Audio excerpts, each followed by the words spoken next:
Hello बच्चों, let's see the question. The question says that RS configuration is a useful tool for determination of enantiomers, diastereomers and homomers. If configuration of all chiral centers are opposite, then structure are enantiomers. कहने का मतलब है कि जो chiral centers हैं उनकी configuration अगर opposite हो गई है, ऑपोजिट का यहाँ मतलब है, मान लेते हैं पहले वो R से रोटेट कर रहा था और नीचे वाला S से, स्विचिंग के बाद ऐसा हो गया हो कि ऊपर R से S से रोटेट करने वाला हो, नीचे R से, ये पूरी तरीके से स्विचिंग हो गई है, चेंज हो गए हैं, इनकी पूरी तरीके से कैरलिटी स्ट्रक्चर्स चेंज हो गए हैं। सो ये इनैंशियोमर्स हैं। लेकिन ऐसा मान लेते हैं अगर ऊपर या नीचे में से एक चेंज हुआ, मान लेते हैं ऊपर R में से S बन गया और नीचे S का S रहा, या फिर और ऊपर R का R रहा, नीचे S का R बन गया, एक ही चेंज हुआ, तो इसे बोलते हैं डायास्टीरियोमर्स।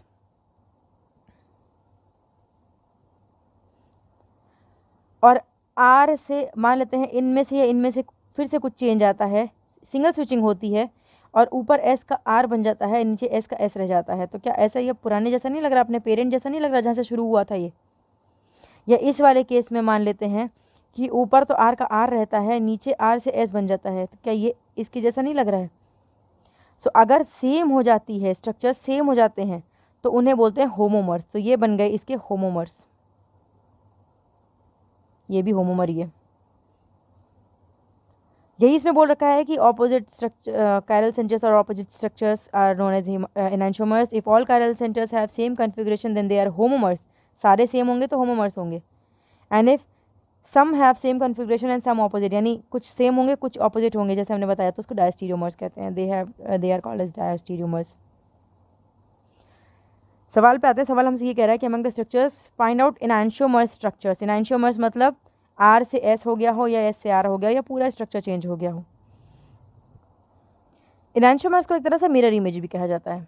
लेफ्ट राइट बन जाता है, राइट लेफ्ट, क्योंकि पूरा कन्वर्जन हो जा रहा है। डेफिनेटली लेफ्ट राइट बन जाएगा, राइट लेफ्ट। सो इसमें पहला स्ट्रक्चर देखेंगे तो टॉप में और बॉटम में मिथाइल है।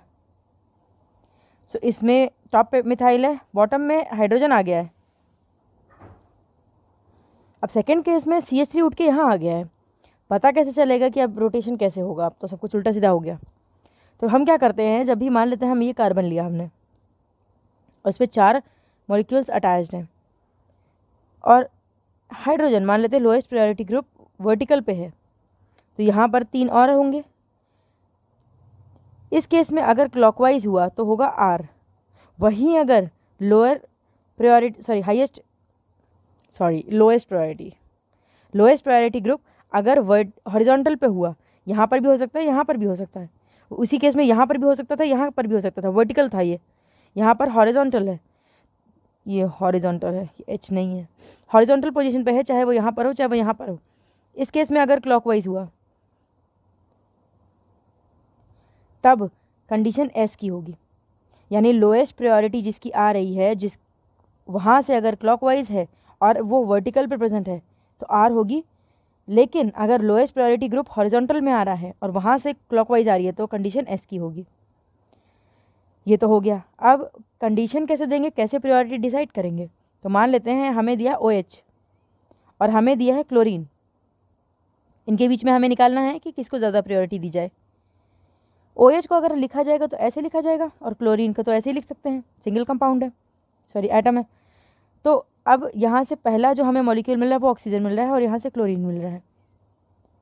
तो एटॉमिक नंबर जो क्लोरीन का ज़्यादा है तो एटॉमिक नंबर यहाँ पे प्रायोरिटी दिया जाएगा, क्लोरीन को दिया जाएगा। सेम अगर हम यहाँ मान लेते हैं फ्लोरीन और क्लोरीन, अब किसको देंगे? तो पहला मॉलिक्यूल एटम जो हमें मिल रहा है फ्लोरीन है, यहाँ पर क्लोरीन है, हायर एटॉमिक नंबर, ज़्यादा प्रायोरिटी।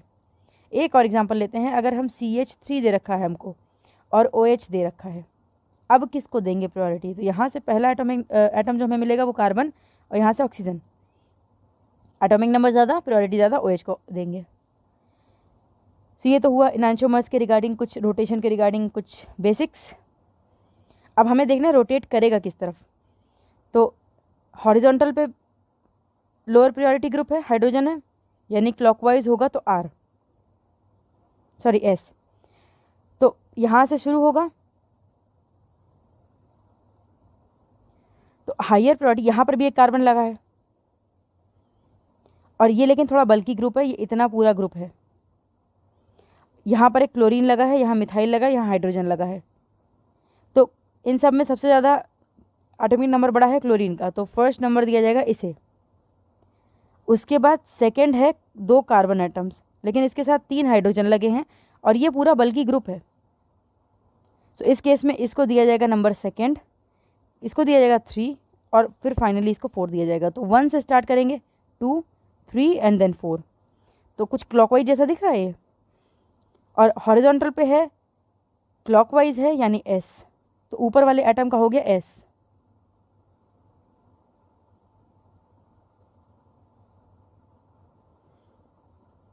अब नीचे वाले का देखेंगे तो सेम, इसके साथ भी ऊपर कार्बन जुड़ा हुआ है, हाइड्रोजन जुड़ा हुआ है, NH2 जुड़ा हुआ है, CH3 जुड़ा हुआ है। तो लोअर प्रायोरिटी हॉरिजॉन्टल पे है, तो अगर क्लॉकवाइज हुआ तो एस होगा। नाइट्रोजन का एटॉमिक नंबर ज़्यादा है, प्रायोरिटी यहीं से स्टार्ट होगी 1। 2 कार्बन के बीच में हमारे पास ऑप्शन है लेकिन बल्कि ऊपर है 2, 3 एंड देन 4। तो यहाँ पर भी हम मूव करेंगे फ्रॉम 1, 2, 3, 4। ये एंटी क्लॉकवाइज जैसा दिख रहा है। सो हॉरिजॉन्टल पे लोअर प्रायोरिटी ग्रुप पड़ा हुआ है, एंटी क्लॉकवाइज हो रहा है तो आर बन जाएगा। सो ये बन गया आर। अब यहाँ देखेंगे तो हाइड्रोजन, क्लोरीन, देन उसके बाद ये बल्कि ग्रुप, देन CH3। सो यहाँ क्लोरीन से स्टार्ट होगा, यहाँ आएगा, थर्ड ये है तो थर्ड यहाँ जाएगा, एंड ये एंटी क्लॉकवाइज है। लोअर प्रायोरिटी हॉरिजॉन्टल पे है, एंटी क्लॉकवाइज रोटेशन हो रहा है। सो इसका मतलब ये हो गया कि ये बन गया आर। नीचे देखेंगे तो इस कार्बन के ऊपर एक बल्कि ग्रुप लगा हुआ है, यहाँ CH3 है, NH2 है, H है। तो नाइट्रोजन की एटॉमिक नंबर ज़्यादा है, प्रायोरिटी यहीं से स्टार्ट होगी 1। दूसरी प्रायोरिटी इस बल्कि ग्रुप को जाएगी, तीसरी इसको जाएगी और चौथी हाइड्रोजन को आएगी। लेकिन इस केस में हाइड्रोजन वर्टिकल पोजीशन पे है, और वर्टिकल पोजीशन का मतलब होता है कि अगर क्लॉकवाइज हुआ तो आर होगा। तो वर्टिकल पे है और हम मूव करेंगे 1, 2, 3, 4 इस तरीके से एंटी क्लॉकवाइज यानी एस। जब हम फर्स्ट केसेस को मैच करेंगे तो एस से आर बन गया, आर से एस बन गया। क्या पूरे एटम का कन्वर्जन हो गया? पूरी तरीके से मॉलिक्यूल अपने पोजीशनिंग चेंज कर चुका है। एनांशियोमर में यही तो होता है, सारे सब कुछ चेंज होता है। डायस्टीरियोमर्स में केवल एक चेंज होता है, बट एनांशियोमर्स में सारे चेंज होते हैं। So first and second enantiomers हैं, यही ऑप्शन दिखा रहा है, फर्स्ट एंड सेकंड का तो और कोई है नहीं। First and second, second and fourth भी बता रहा है। अब थर्ड का ऑप्शन नहीं है तो थर्ड लास्ट में देखते हैं, बाकी सेकंड एंड फोर्थ बता रहा है। तो सेकंड एंड फोर्थ, सेकंड का तो हमने देख लिया, ऊपर वाला आर है, नीचे वाला एस है। जब हम फोर्थ की बात करते हैं तो ऊपर वाले कार्बन के लिए हाइड्रोजन वर्टिकल पोजीशन पे है, नीचे वाले कार्बन के लिए हॉरिजॉन्टल पोजीशन पे है। तो ऊपर वाले कार्बन में वर्टिकल पोजीशन है, वर्टिकल पोजीशन का मतलब होता है क्लॉकवाइज आर। प्रायोरिटी कैसे जाएगी? क्लोरीन को का एटॉमिक नंबर ज़्यादा है, प्रायोरिटी 1, फिर ये बल्कि ग्रुप, फिर methyl and then hydrogen. So 1, 2, 3 and 4 anti clockwise direction है। एंटी क्लॉकवाइज का मतलब है एस, क्योंकि हॉरिजॉन्टल वर्टिकल पोजीशन पे है हाइड्रोजन, सॉरी। सो ऊपर का कार्बन बन गया एस। नीचे का देखते हैं, नीचे में नाइट्रोजन लगा हुआ है NH2, प्रायोरिटी इसी को जाएगी क्योंकि कार्बन से ज़्यादा एटॉमिक नंबर है इसका। दूसरी ये बल्कि ग्रुप को जाएगी, तीसरी CH3 को जाएगी और चौथी हाइड्रोजन को जाएगी। सो 1 से 2 जाएंगे, 2 से 3 एंड 4। कुछ एंटी क्लॉकवाइज जैसा दिख रहा है ये, लेकिन इस बार जो हाइड्रोजन यानी लोअर प्रायोरिटी ग्रुप है वो हॉरिजॉन्टल पे प्रेजेंट है। सो इस बार एंटी क्लॉकवाइज का मतलब होता है आर। सो इसको सेकेंड से कंपैरिजन करते हैं, आर का एस बन गया, नीचे एस का आर बन गया। क्या ये एनांशियोमर है? बिल्कुल एनांशियोमर है, पूरा मॉलिक्यूल इधर उधर हो गया है। So first and second, second and fourth आपस में एनांशियोमर्स हैं। ये बाकी ऑप्शन देखने की ज़रूरत नहीं है। सो हमारा आंसर हमें सही मिल चुका है। बाकी थर्ड वाले में अगर हम देखेंगे तो लोअर प्रायोरिटी ग्रुप हाइड्रोजन हो गया, हायर प्रायोरिटी ग्रुप क्लोरीन हो गया। शुरुआत क्लोरीन से होगी, फिर बल्कि ग्रुप आएगा, फिर मिथाइल आएगा। इसमें मिथाइल एंड बल्कि ग्रुप में प्रायोरिटी बल्कि ग्रुप को इसलिए दी हुई है क्योंकि यहाँ पर कार्बन के साथ 3 हाइड्रोजन है और यहाँ पर कार्बन के साथ CH3H और NH2 भी जुड़ा हुआ है, इसलिए बल्कि ग्रुप को प्रायोरिटी ज़्यादा दी गई है। और थर्ड प्रायोरिटी आएगी, थर्ड मिथाइल को दे चुके हैं, फोर्थ आएगी हाइड्रोजन को। सो 1 से स्टार्ट करेंगे, 2 पे जाएंगे, 3 पे जाएंगे, फिर उसके बाद 4 पे जाएंगे। क्लॉकवाइज जैसा दिख रहा है, हॉरिजॉन्टल पोजीशन पे लोअर प्रायोरिटी ग्रुप है, और क्लॉकवाइज जैसा दिख रहा है, इसका मतलब ये हो गया एस। और नीचे आएंगे तो पहली प्रायोरिटी नाइट्रोजन को ही जानी है due to higher atomic number. उसके बाद कार्बन के साथ ये जो बल्कि ग्रुप जुड़ा हुआ है 2 इसको जाएगी, 3 मिथाइल को जाएगी एंड 4 हाइड्रोजन को जाएगी।